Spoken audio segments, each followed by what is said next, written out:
হচ্ছে 9 দিন 10 দিনের শ্রেষ্ঠ গোসল হবে। শেখ হাসিনার দেশে ফেরার খবরে ছাত্রলীগের তাড়া খেয়ে নদীর সাঁতরে পালাচ্ছেন এনসিপির নেতারা।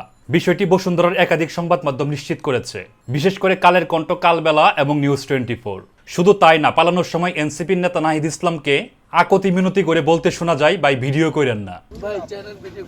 এনসিপি নেতাদের নদীর সাঁতরে পালানোর ভিডিও ইতিমধ্যে সামাজিক যোগাযোগ মাধ্যমে ছড়িয়ে পড়েছে।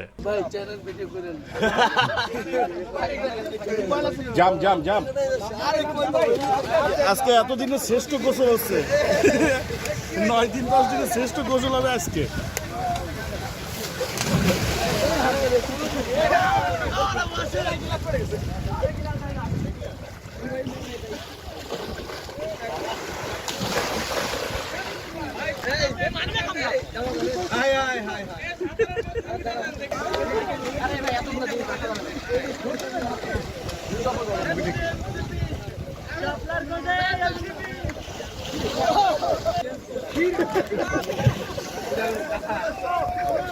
হাসনাত ভাই, আপনার তো মেলা শক্তি।